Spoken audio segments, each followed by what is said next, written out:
Good evening, friends and fiends, dear witches and warlocks and night owl supremes. It's a bit late, and to be a bit frank, I'm glad we're here wide awake or nearabouts at this curious hour together. Especially because tonight we are continuing our whimsical journey into Wonderland. Last we read, Alice shrank some, questioned who she was, nearly drowned in a pool of her own tears, put her foot in her mouth an awful lot by insulting a mouse with her comments, and is currently swimming to shore with an assortment of animals, which is where I'll pick up with Chapter 3, A Caucus-Race and a Long Tail. They were indeed a queer-looking party that assembled on the bank. The birds with draggled feathers, the animals with their fur clinging close to them, and all dripping wet, cross, and uncomfortable. The first question, of course, was how to get dry again. They had a consultation about this, and after a few minutes, it seemed quite natural to Alice to find herself talking familiarly with them, as if she had known them all her life. Indeed, she had quite a long argument with the Lorry, who at last turned sulky and would only say, "I'm older than you and must know better." And this Alice would not allow without knowing how old it was. And as the Lorry positively refused to tell his age, there was no more to be said. I will say Alice does not give in to fights. At last the mouse, who seemed to be a person of some authority among them, called out, "Sit down, all of you, and listen to me. I'll soon make you dry enough." They all sat down at once, in a large ring with the mouse in the middle. Alice kept her eyes anxiously fixed on it, for she felt sure she would catch a bad cold if she did not get dry very soon. "Ahem," said the mouse with an important air. "Are you all ready? This is the driest thing I know. Silence all around, if you please." William the Conqueror, whose cause was favored by the Pope, was soon submitted to by the English, who wanted leaders and had been of late much accustomed to usurpation and conquest. Edwin and Morcar, the Earls of Mercia and Northumbria. "Ugh," said the Lorry with a shiver. "I beg your pardon," said the mouse, frowning, but very politely. "Did you speak?" "Not I," said the Lorry hastily. "I thought you did," said the mouse. "I proceed. Edwin and Morcar, the Earls of Mercia and Northumbria, declared for him, and even Stregand, the patriotic Archbishop of Canterbury, found it advisable." "Found what?" said the duck. "Found it," the mouse replied rather crossly. "Of course you know what it means." "I know what it means well enough when I find a thing," said the duck. "It's generally a frog or a worm. The question is, what did the Archbishop find?" The mouse did not notice this question, but hurriedly went on. "I found it advisable to go with Edward Atheling to meet William and offer him the crown. William's conduct at first was moderate, but the insolence of his Normans— How are you getting on now, my dear?" it continued, turning to Alice as it spoke. "As wet as ever," said Alice in a melancholy tone. "It doesn't seem to dry me at all." "In that case," said the dodo solemnly, rising to its feet, "I move that the meeting adjourn for immediate adoption of more energetic remedies." "Fake English," said the eaglet. "I don't know the meaning of half those long words, and what's more, I don't believe you do either." And the eaglet bent down its head to hide a smile. Some of the other birds tittered audibly. "What I was going to say," said the dodo in an offended tone, "was that the best thing to get dry would be a caucus-race." "What is a caucus-race?" said Alice. Not that she much wanted to know, but the dodo had paused as if it thought that somebody ought to speak, and no one else seemed inclined to say anything.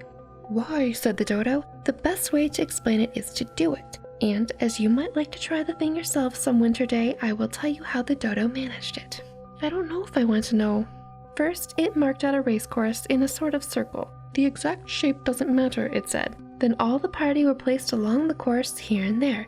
There was no 1, 2, 3, and away, but they kept running when they liked and left off when they liked, so that it was not easy to know when the race was over. However, when they had been running half an hour or so, they were quite dry again. The dodo suddenly called out, "The race is over!" And they all crowded around it, panting, asking, "But who has won?" This question the dodo could not answer without a great deal of thought, and it stood for a long time with one finger pressed upon its forehead, the position in which you usually see Shakespeare in pictures of him, while the rest waited in silence. At last the dodo said, "Everybody has won, and all must have prizes." "But who's going to give the prizes?" quite a chorus of voices asked. "Why, she, of course," said the dodo, pointing to Alice with one finger.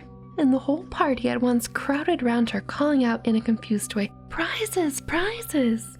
Alice had no idea what to do, and in despair she put her hand in her pocket and pulled out a box of comfits. Luckily the saltwater had not gotten into it, and handed them round as prizes. There was exactly one apiece all around. But she must have a prize herself, you know, said the mouse. I like that the mouse is on her side even though she pretty much insulted it. Oh, of course, the dodo replied very gravely. What else have you got in your pocket? It went on, turning to Alice. Only a thimble, Alice said sadly. Hand it over here, said the dodo. And they all crowded round her once more when the dodo solemnly presented the thimble, saying, We beg your acceptance of this elegant thimble. And when it had finished this short speech, they all cheered. Alice thought the whole thing very absurd. Me too, girl. But they all looked so grave that she did not dare to laugh, and, as she could not think of anything to say, she simply bowed and took the thimble, looking as solemn as she could. The next thing was to eat the comfits. This caused some noise and confusion as the large birds complained that they could not taste theirs and the small ones choked and had to be patted on the back. However, it was over at last, and they all sat down in a ring and begged the mouse to tell them something more. They must really like their, history lessons. You promised to tell me your history, you know, said Alice. And why is it you hate C and D? She added in a whisper, half afraid that it would be offended again. Mine is a long and sad tale, said the mouse, turning to Alice and sighing. It is a long tale, certainly, said Alice, looking down with wonder at the mouse's tail. But why would you call it sad? Oh, dear Alice, you're starting to act like everyone in Wonderland. And she kept on puzzling about it while the mouse was speaking, so that her idea of the tale was something like this. Furry said to a mouse that he met in the house, Let us both go to law. I prosecute you. Come, I'll take no denial. We must have the trial. For really this morning I've nothing to do, said the mouse to the cur. Such a trial, dear sir, with no jury or judge would be wasting our breath. I'll be judge, I'll be jury, said cunning old Furry. I'll try the whole case and condemn you to death. Anyway, the text gets smaller and smaller and smaller till it's barely 2 millimeters high, and it curves back and forth, back and forth, back and forth, back and forth, to look like a mouse's tail, the text getting smaller and smaller and smaller as you go down. So, continuing on. You are not attending, said the mouse to Alice severely. What are you thinking of? I beg your pardon, said Alice very humbly. You had got to the 5th bend, I think? I had not, cried the mouse sharply and very angrily. A knot, said Alice, always ready to make herself useful, looking anxiously about her. Oh, do let me help to undo it. I shall do nothing of the sort, said the mouse, getting up and walking away. You insult me by talking such nonsense. Geez, Alice, give the mouse a break, just let it go. 2 or 3 chapters so far. I didn't mean it, pleaded poor Alice, but you're so easily offended, you know. Well, Alice, you're so easily offensive. Oh, jeez. The mouse only growled in reply. Please come back and finish your story, Alice called after it, and all the others joined in the chorus. Yes, please do. But the mouse only shook its head impatiently and walked a little quicker.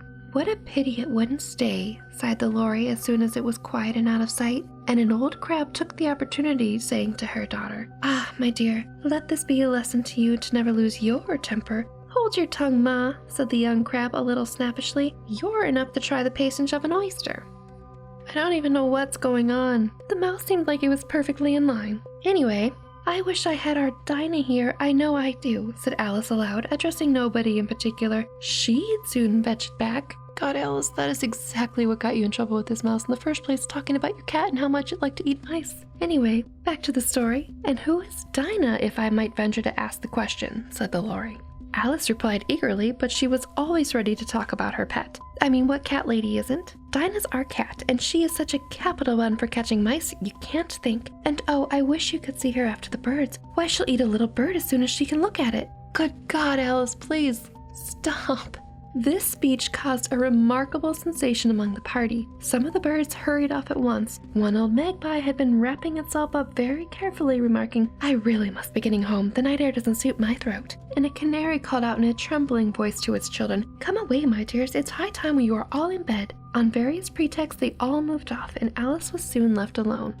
Dear God, Alice. I wish I hadn't mentioned Dinah, she said to herself in a melancholy tone. No one seems to like her down here, and I'm sure she's the best cat in the world. Oh, my dear Dinah, I wonder if I shall ever see you any more. And here poor Alice began to cry again, for she felt very lonely and low-spirited. In a little while, however, she heard a little pattering of footsteps in the distance, and she looked up eagerly, half hoping that the mouse had changed its mind and was coming back to finish the story.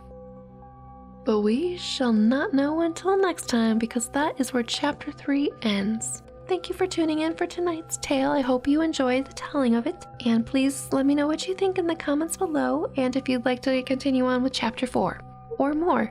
Or not. Let me know. Anyway, I will speak to you soon, and until then, stay spooky and curious, my friends. Good night.